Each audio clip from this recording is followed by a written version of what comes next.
Bookish friends, today is an exciting day for me because I'm going to start a new video series called From Pages to Screen.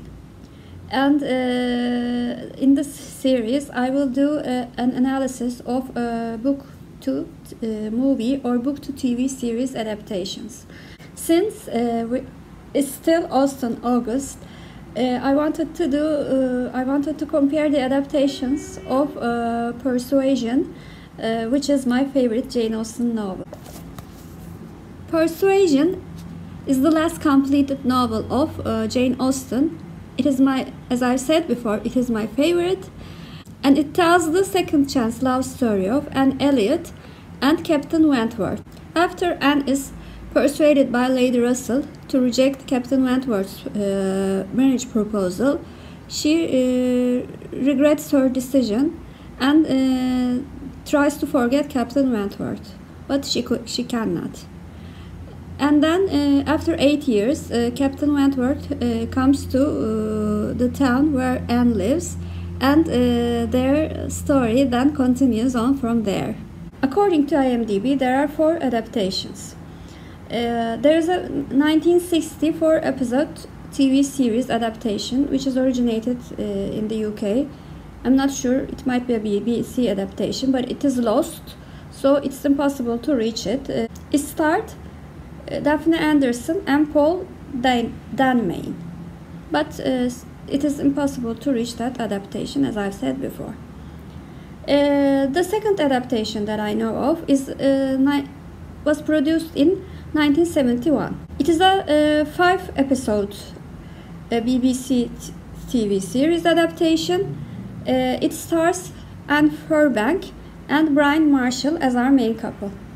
The 1995 adaptation was a TV movie, but it was produced as an episode of BBC Screen 2 series, but it was released in the theaters worldwide, and it stars Amanda Root and Clara Hinds as the main couple. I hope I am saying his name right.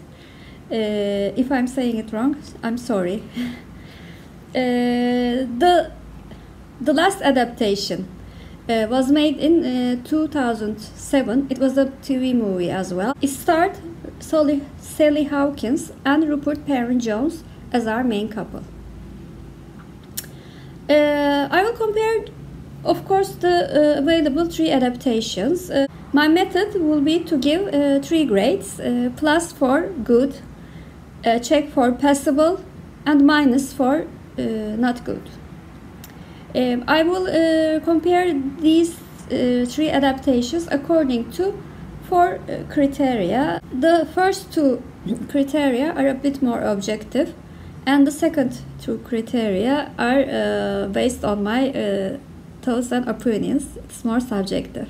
The 4 criteria that I will be using to compare the adaptations will be faithfulness to the book, casting choices, acting quality, and my overall IMDb rating for this adaptation.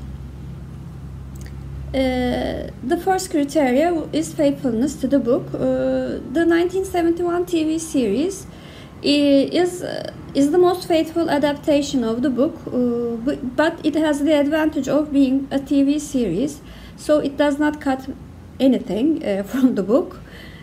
So it definitely deserves a plus in that criteria.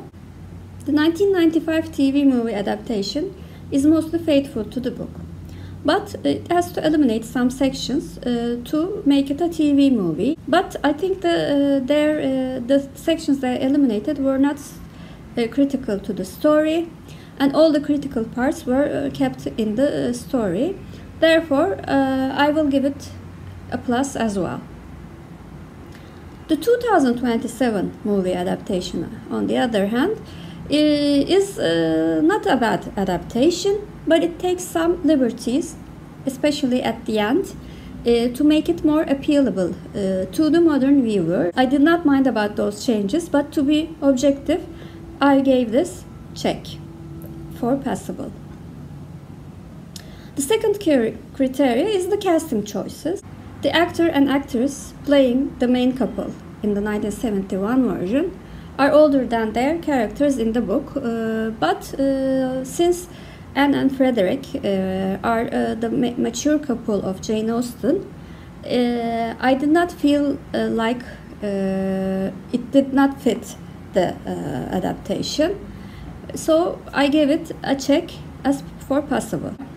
The 1995 version has the same problem, so I gave it a check as well. 2007 TV movie adaptation is the best cast as regards to the ages of the characters and their physical appearances, so it deserves a plus. As for acting quality criteria, this criteria is most important criteria for me to enjoy an adaptation. The actor or the actress do not just have to act well, but she or he has to capture the soul of the character for me to be a good acting quality. The 1971 TV series is the weakest link in this regard. I especially find the actor playing Captain Wentworth a bit over the top. Some other supporting actors also do play more dramatically than they should have. I think this kind of acting would be more suitable for a classical theater adaptation, so I gave it minus because I did not enjoy the acting. The 1995 version is my favorite version as regards to acting. Especially Clarence Hinds is fantastic as Captain Wentworth. He really captures our quiet, romantic Captain Wentworth. I mean, he tells the story with his eyes. I really do like him as Captain Wentworth. Amanda Root is also very good at portraying our strong but quiet Anne Elliot. If I could give a plus with stars, I would have given it, but I'm going to give a plus, of course. The acting in 2007 movie is also good, but although I like Sally Hawkins a lot as an actress, she plays Anne a bit more forward than she should be. Maybe it's because the plot changes made it that way. Sometimes I said to myself, oh, that's not Anne, that's somebody else who's more open and more forward. I sort of feel meh about her portrayal. Rupert Henry Jones is better as Captain Wentworth, but as I've said before, I really do admire Clarence Hinds, so he does not compare as good as him, but he is pretty good. So for acting, I give it a check. The last category that I'm going to say that I'm just going to give my rating, so it's not a big category. When I look at the overall enjoyment of these adaptations, I gave 1971 version 6 out of 10. The 1995 version got 8 out of 10, and the 2007 version got 7 out of 10. I hope you like my new series. If you have any suggestions about how I can improve it or how I can do some things differently, please do comment below. Also, please do comment below which adaptations do you want me to do. If I read that book, I would certainly try to watch that adaptation. I have a schedule, but my schedule is flexible, so I will try to do according to mixing my schedule with your suggestions. Thank you all for watching my video. I hope you like my new series. Please comment and subscribe. Thank you.